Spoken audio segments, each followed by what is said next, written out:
今天我想跟各位谈一件非常重要的事情，甚至可以说，这件事关乎我们每个人未来的命运走向。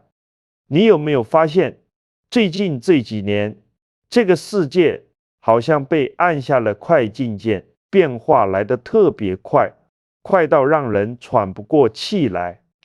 以前那些呼风唤雨的大人物，怎么一个接一个就倒下去了？过去你觉得很稳固、雷打不动的关系和事业，怎么一件一件都开始动摇了？甚至你跟身边很多人的关系，怎么说断就断了？很多人都以为这是偶然，但我今天要很郑重地告诉各位，这不是偶然。这是我们老祖宗早就看透的天地规律。一场几千年一遇的大洗牌已经悄悄开始了，而这场大洗牌最终见真章的时间节点，就指向了2026年。最近坊间流传一句话，说2026年是个大坎，很多人可能就撑不过去。听到这句话，有人觉得是无稽之谈，一笑置之；有人听了之后心里发毛，晚上睡不着觉。我要告诉各位，这句话听起来像是在吓唬人，但实际上它既不是谣言，也不是什么迷信，它是基于易经智慧，看懂了天地运行的大节奏之后，给我们发出了一个非常残酷，但同时也非常慈悲的提醒你：看这世上的万事万物，哪一样是无缘无故的？春天花开，秋天叶落，潮起潮落，日升月沉，全都有它的规律。人世间的事情也是一样，该来的躲不掉，该走的留不住。问题是你能不能提前看懂这个规律，在大浪淘沙来临之前，给自己和家人找到一条安身立命的路。今天我就要把这个天机清清楚楚地讲给各位听。在这场大变局当中，到底哪几种人会被最先淘汰？又是哪几种人能够接住这份泼天富贵、逆势而上？还有哪些地方是你最好不要去的？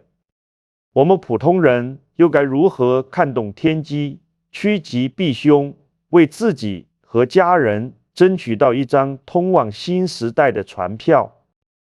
我们先来讲讲为什么2026年这么特殊。要理解这个问题，你就要先懂得我们老祖宗那套很厉害的时间框架，叫做3元9运。这道学问不是凭空捏造的，是古人仰观天文，俯察地理，用几千年的时间验证出来的宇宙运行规律。简单来讲，3元9运把180年分成上中下3个元，每个元60年，每个元又分成3个运，一个运管20年。这就像是一张宇宙的节目单，提前就把不同时代的能量主题给写好了。你顺着这个节目单走就顺风顺水，你逆着它来就处处碰壁。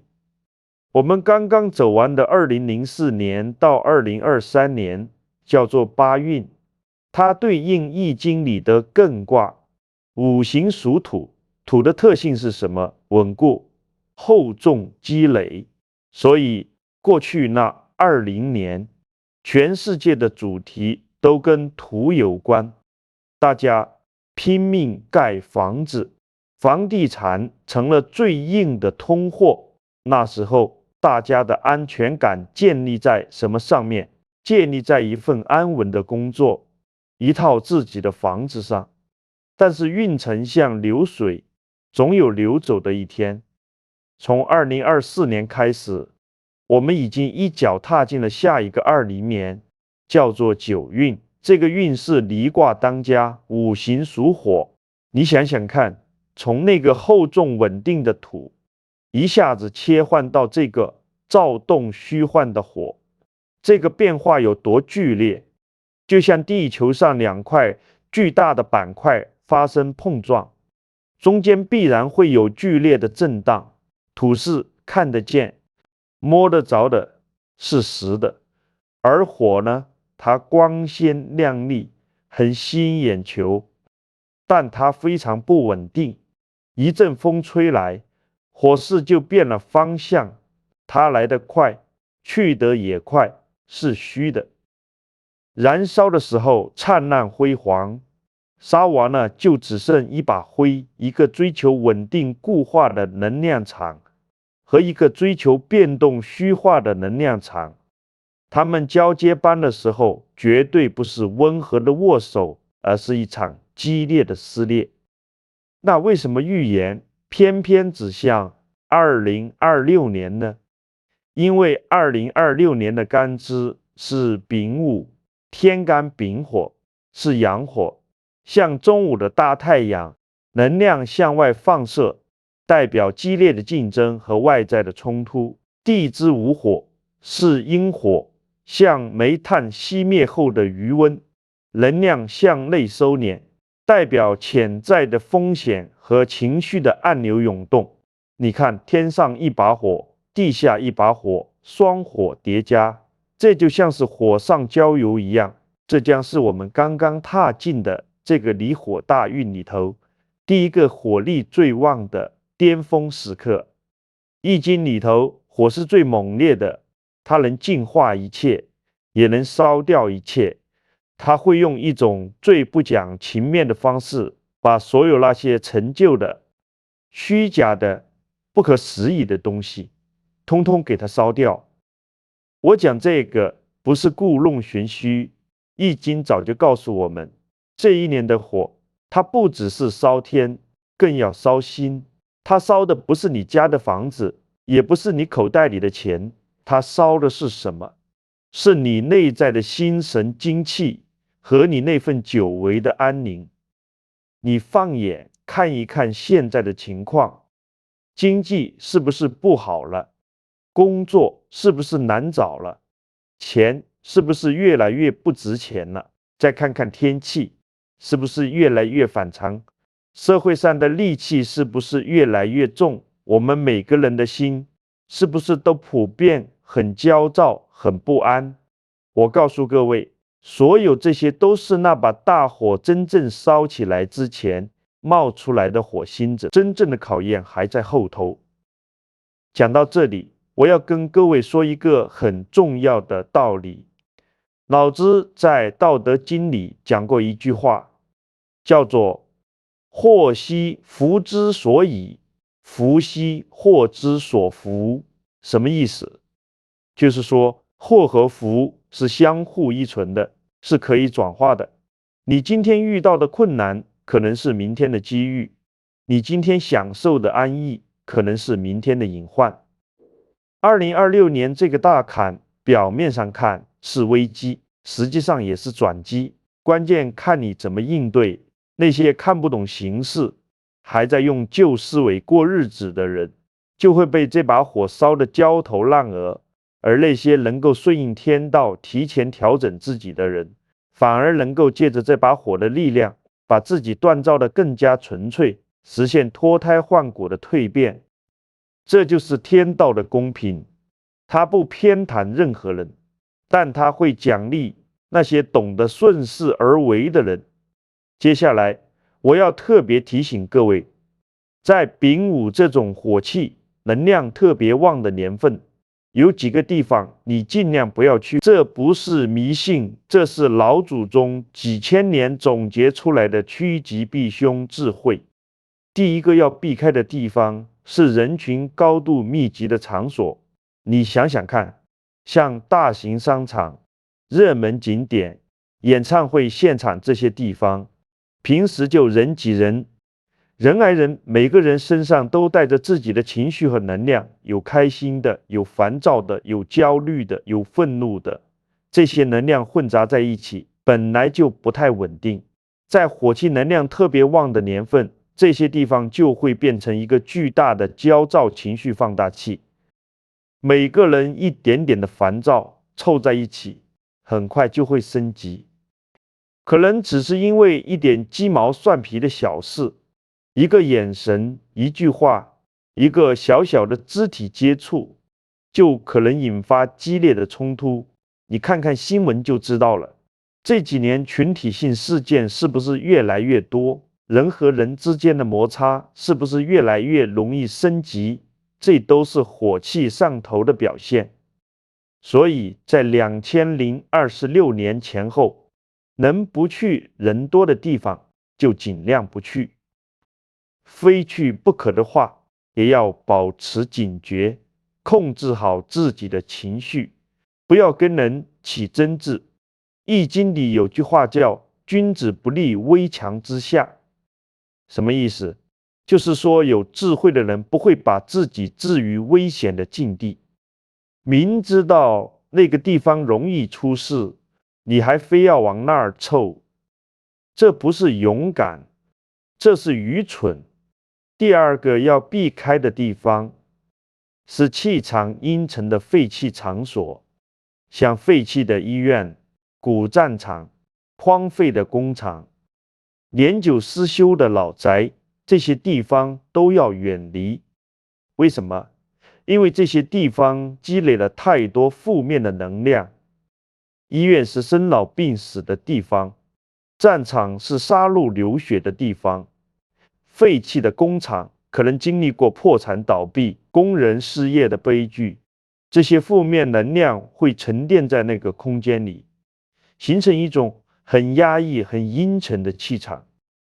平时这种气场可能只是让人感觉不太舒服，但在丙午这种双火叠加的年份，情况就不一样了。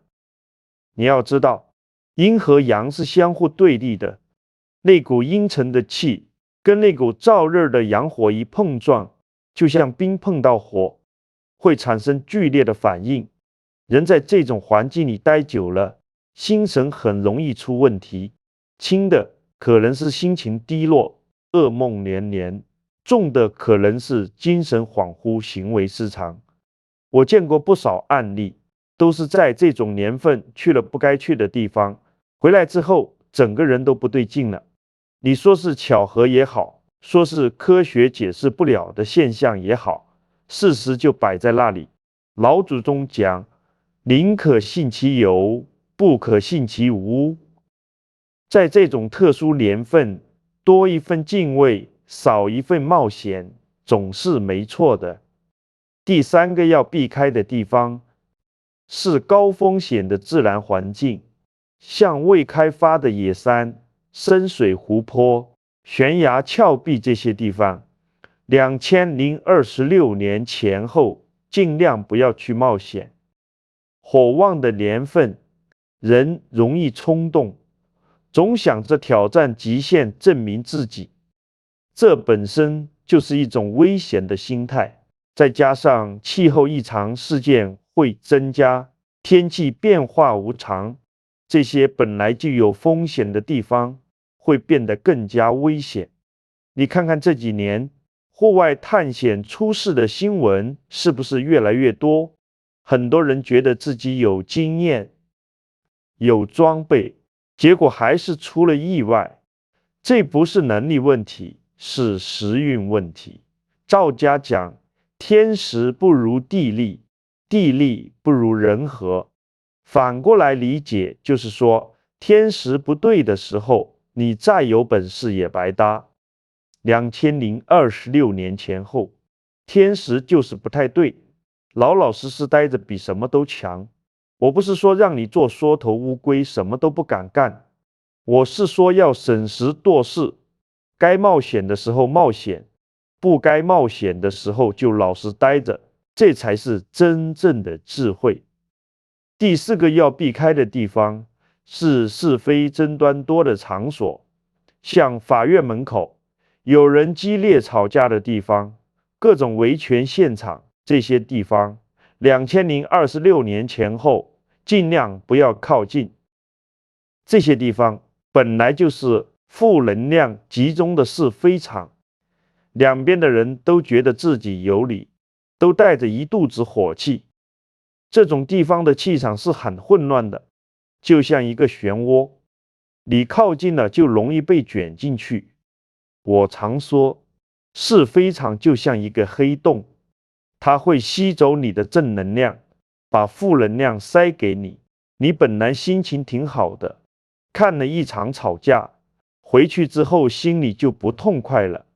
你本来跟这件事没关系，结果因为多说了一句话，多看了一眼，就被拉进去当证人，当调解人，平白无故惹了一身骚。孔子讲危邦不入，乱邦不居，意思是说，局势动荡的地方不要去，混乱的地方不要待。这是几千年前的智慧，放到今天依然适用。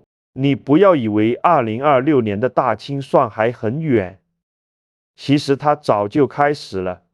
从2025年到2035年，这将是人类一个长达10年的清算期。我们现在就已经身处其中。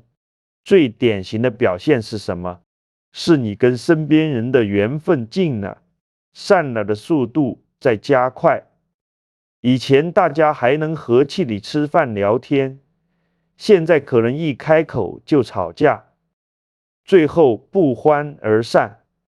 夫妻之间、朋友之间、亲戚之间，只要觉得不对付，马上就掰了你。仔细想一想，这几年是不是这样的事情特别多？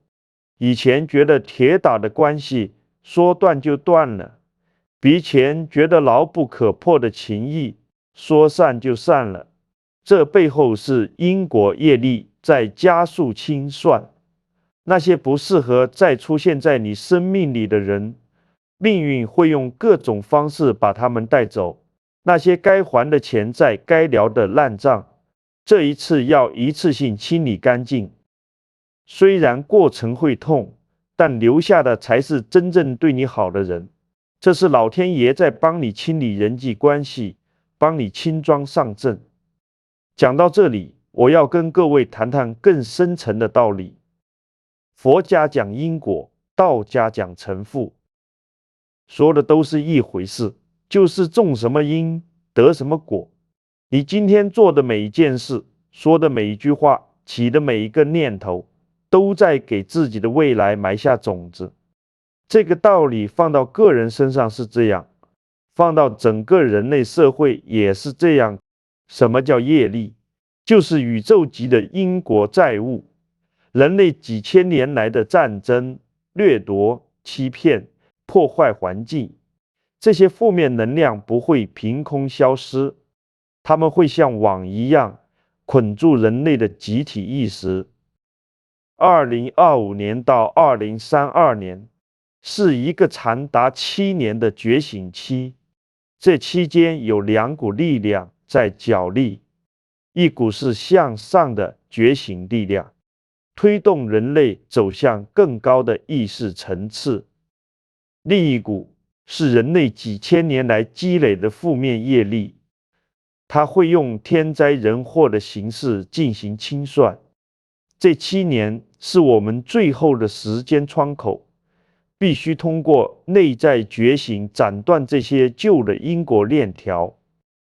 如果觉醒程度高，后面2032年到2035年的终极阶段就会轻松很多。如果继续沉睡，继续内耗，等待我们的将是被业力反噬的痛苦。这听起来好像很玄乎，但你仔细观察一下现实就知道了。这几年天灾是不是越来越多？极端天气是不是越来越频繁？社会上的矛盾是不是越来越尖锐？人心是不是越来越浮躁？这都是清算开始的征兆。不是老天爷在惩罚谁，是因果规律在运行。种下的因到了该结果的时候了。那在这场大清算来临之前，天道正在重点清算哪几类人呢？大家可以对照一下，看看自己身边有没有这样的人，也看看自己有没有这些毛病。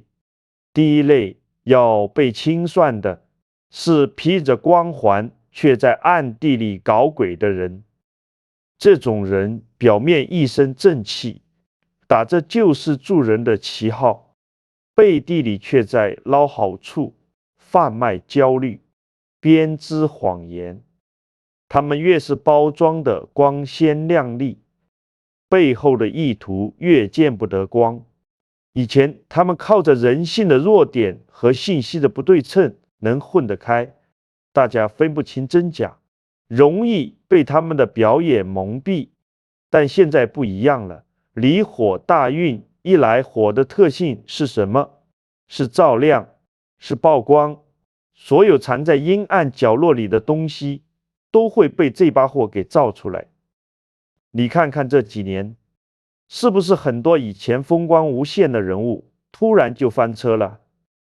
很多以前看起来很正派的组织，突然就被曝光了。这不是巧合，这是火云的特性在起作用。虚假的幻象会被剥掉，剩下的只有自食其果的苦头。第二类要被清算的是逢场作戏、不敬畏天地的人。这种人活得很轻浮，嘴上讲自由，讲随性，骨子里没有敬畏心，不信因果，不尊天地，觉得所有事情都能操作，所有人都能利用。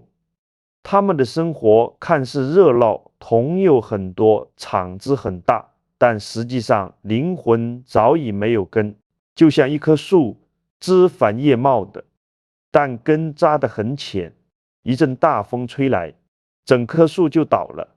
这种自以为是的聪明，最后会被反噬。你要知道，天地之间有一种力量叫敬畏，你敬畏它，自然有福气。你藐视他，迟早要还债。老祖宗讲，举头三尺有神明，不是说真的有个神仙在那儿盯着你，是说天道有知，因果不虚。你做的每一件事，宇宙都记着账。第三类要被清算的是自己甘愿沉沦，还要拉别人下水的人。这种人是最可怕的。他们明明知道什么是善，什么是恶，却抱着反正大家都烂的心态自暴自弃。更糟糕的是，他们还要拉着身边的人一起沉沦。你身边有没有这种人？自己不努力，还嘲笑努力的人；自己消极悲观，还到处散播负能量；自己堕落，还要拉着别人一起堕落。这种共业的力量是很可怕的。一旦天道开始清算，这种人会第一个出局，因为他不仅在浪费自己的生命，还在消耗别人的福报。老子讲，自法者无功，自矜者不长。意思是说，自我炫耀的人成不了大事，自以为是的人走不远。那些自我放弃还要拉人下水的，就更不用说了。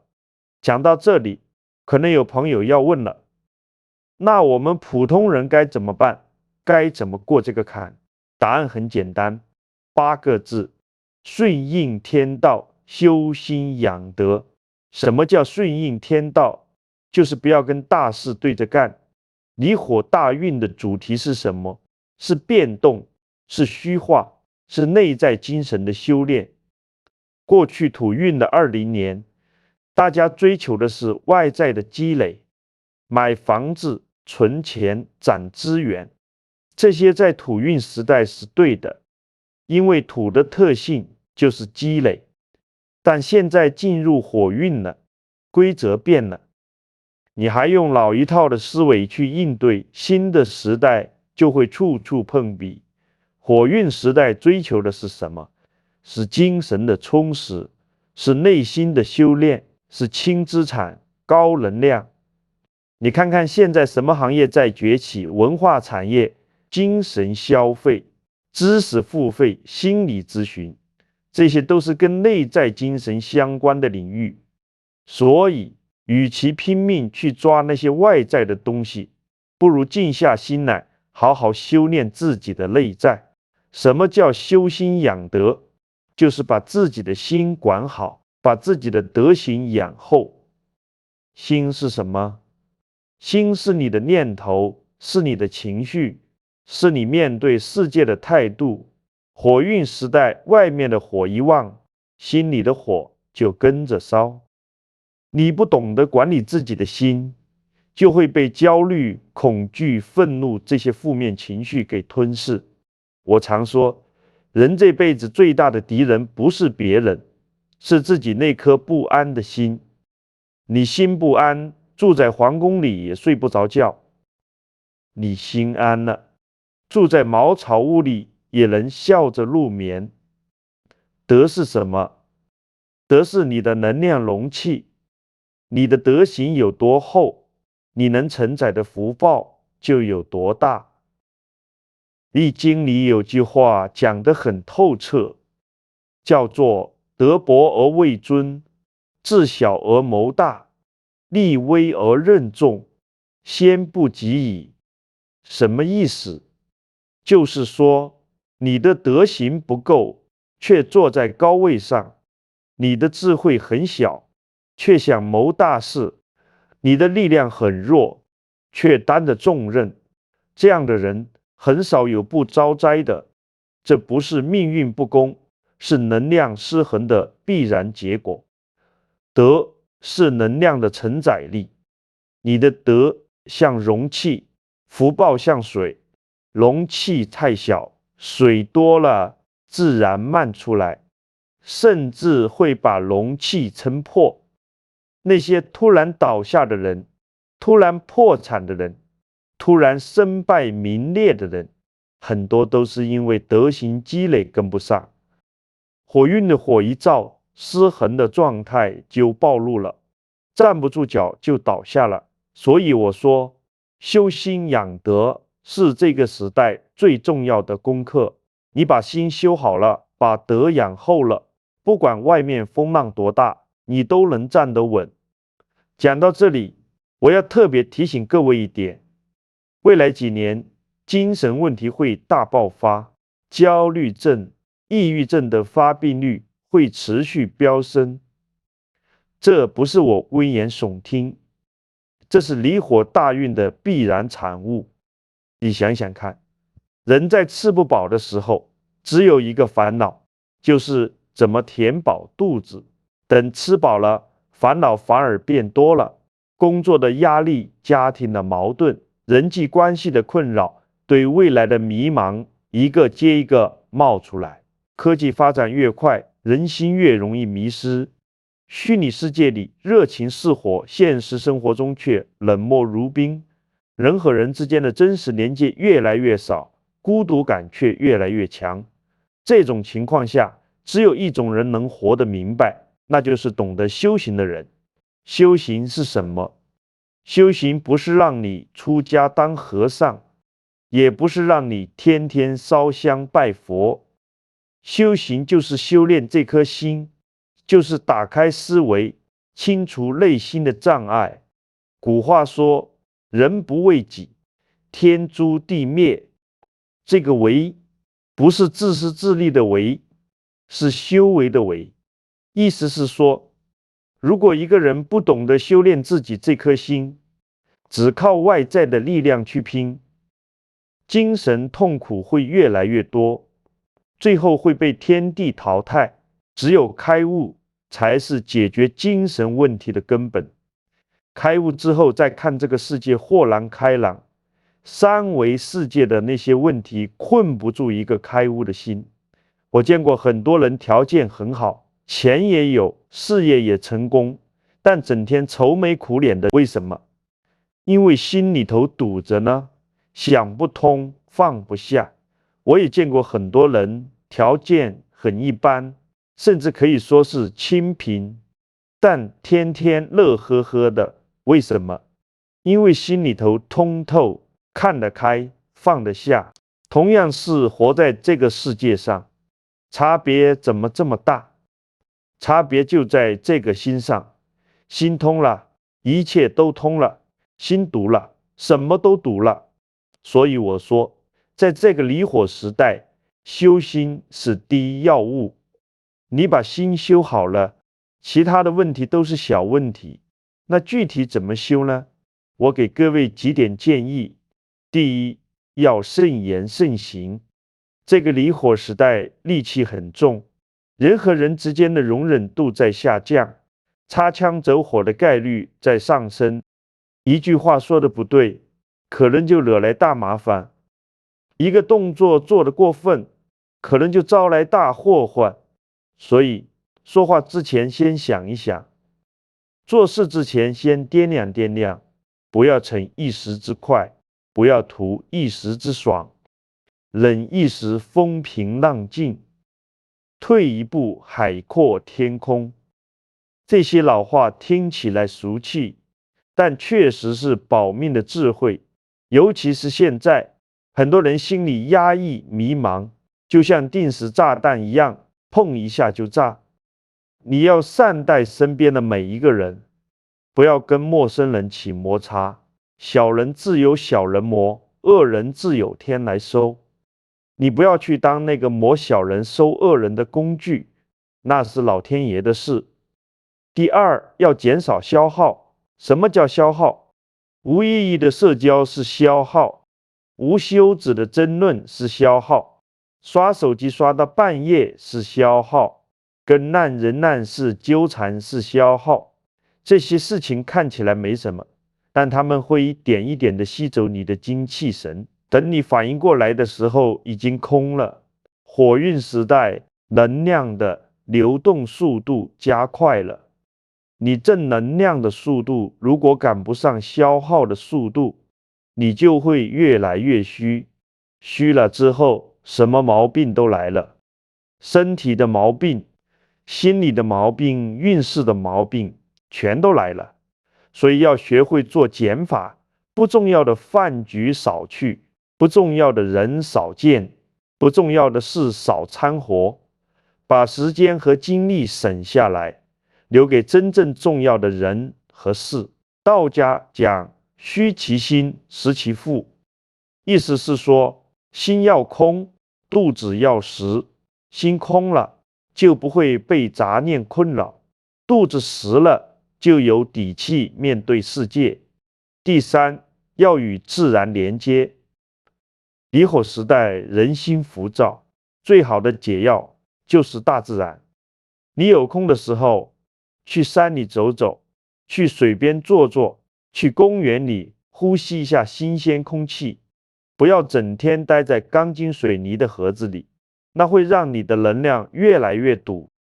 大自然有一种神奇的力量，它能帮你清理身上的浊气，补充新鲜的能量。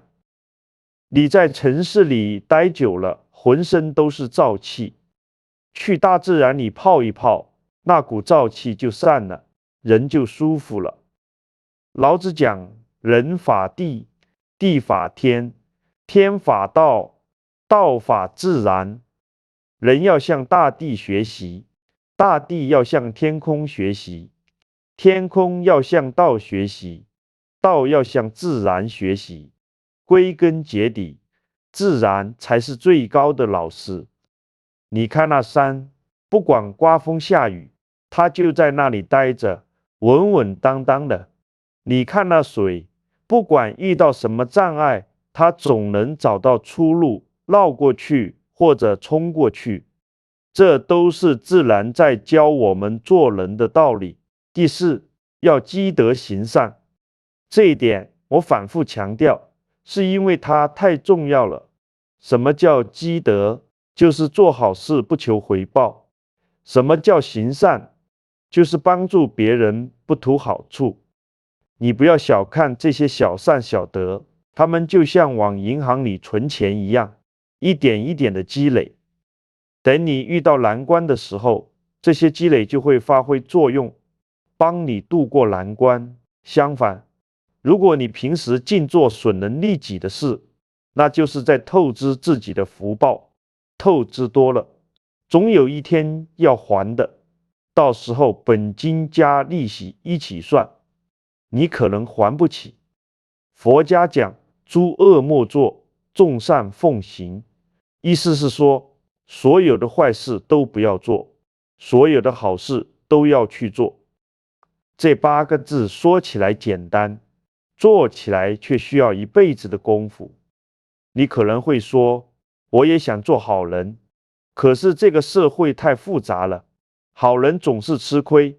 我告诉你，好人吃亏是暂时的，坏人得意也是暂时的。从长远来看，从更高的维度来看，善有善报，恶有恶报，不是不报，时候未到。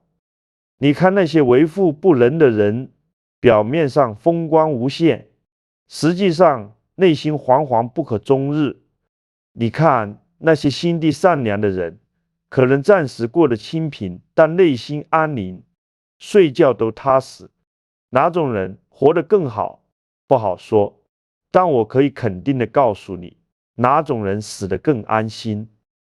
第5，要守护好家庭。在这个动荡的时代，家庭是最后的堡垒。外面的世界再乱，只要家里是和睦的，你就有一个可以休息的港湾。外面的事业再成功，如果家里是一团糟，你也不会有真正的幸福。很多人拼命往外跑，追名逐利，却把家给丢了。等到功成名就，回过头来，发现家已经散了，亲人已经疏远了，这时候才后悔，已经来不及了。老祖宗讲齐家治国平天下，你看这个顺序，先齐家，然后才是治国平天下。家都管不好的人，怎么可能去管更大的事？所以我说，不管外面的风浪多大，一定要把家守好，多陪陪家人，多关心关心父母，多照顾照顾孩子，这些才是真正重要的事。钱可以再挣，事业可以再拼，但家人的感情错过了就没了。尤其是父母，他们年纪越来越大，陪伴他们的时间越来越少，不要等到子欲养而亲不待的时候才追悔莫及。讲了这么多，我想给各位一个总的建议，在这个离火大运的时代，最重要的不是你能挣多少钱，不是你能爬多高的位置，而是你能不能守住自己的心，能不能积累足够的德。新闻啊，什么风浪都翻不了你的船，德厚了，什么福报都能接得住。你看那些真正活得好的人，不一定是最有钱的，不一定是最有权的，但一定是内心最安定的。他们知道自己要什么，知道自己是谁，不会被外界的风吹草动给带跑了。这种定力不是天生的，是修出来的。怎么修？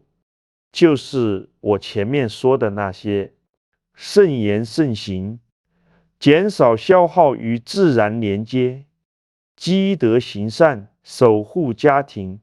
这5条看起来简单，但如果你能真正做到，你就已经赢了大多数人。我再跟各位讲一讲，在这场大清算当中，哪几种人反而能够逆势而上，接住这份泼天富贵。第一种是能够顺应变化的人。火阴时代唯一不变的就是变化。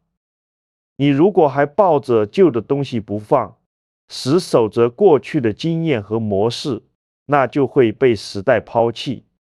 能够跟着时代一起变，不断学习新东西，不断调整自己方向的人，才能在这个时代如鱼得水。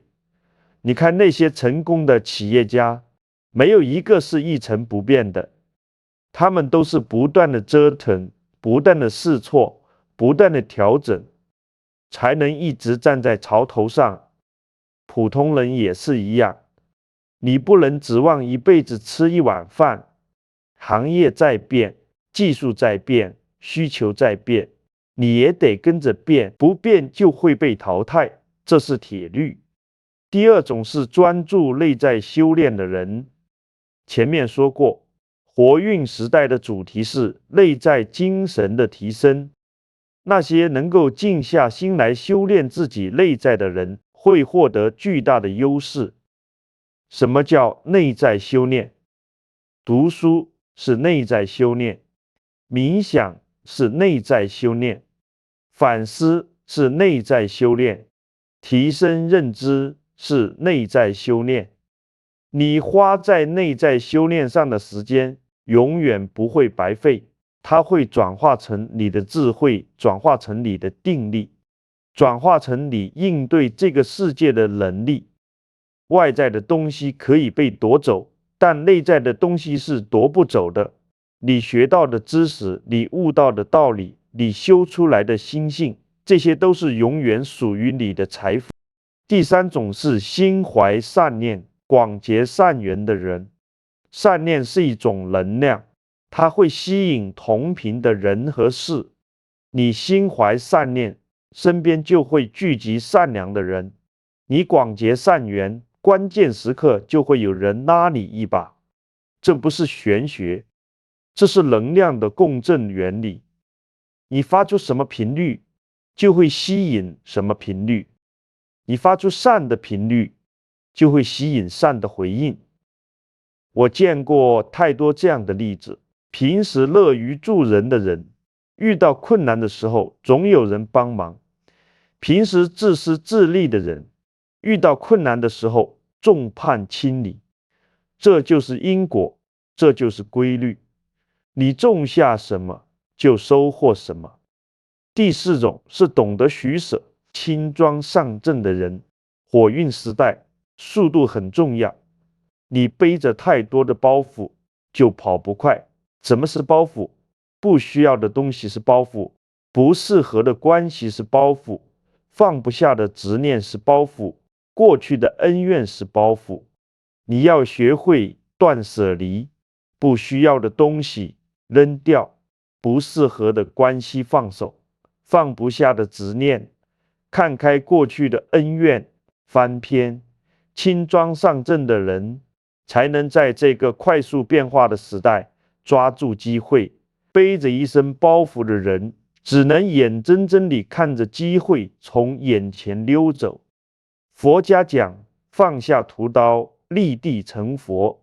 这个屠刀不是说杀人的刀，是指你心里头的执念。放下执念，你就自由了。第五种是敬畏天地、顺应自然的人。这一点我放在最后说，因为它是根本敬畏，不是害怕，是尊重。你尊重天地的规律，天地就会护佑你；你藐视天地的规律，天地就会教训你。什么叫顺应自然？就是不逆天而行，不强求不属于自己的东西，不做违背良心的事。你看那些出事的人，很多都是因为不敬畏、不顺应，他们觉得自己能操控一切，觉得规律对自己不适用，结果呢，被规律狠狠地教训了一顿。老子讲天网恢恢，疏而不漏，意思是说，天道的法网看起来很宽松，但实际上什么都逃不掉。你做的每一件事，老天爷都记着账了。好了，该说的我都说了。2026年这个坎说到底只是一个节点，真正的考验不在某一年，而在我们每一天的选择和行动。你今天选择善良，明天就会收获善报；你今天选择自私，明天就会收获恶果；你今天选择修心养德，明天就能从容应对任何风浪。这场大清算对有些人来说是灾难，对另一些人来说反而是机遇。区别在哪里？就在你有没有提前做好准备。我讲这些不是要吓唬谁，也不是要贩卖焦虑，我是真心希望每一个听到这番话的人都能够平平安安地度过这个关口，都能够在新的时代里活得更好。最后送各位几句话，请你记在心里。第一句，心安则身安，心乱则身乱。守住自己的心比什么都重要。第二句，得厚则福厚，得薄则福薄。多积德，少作恶，福报自然来。第三句，顺天则昌，逆天则亡。不要跟大事对着干，顺应规律才是正道。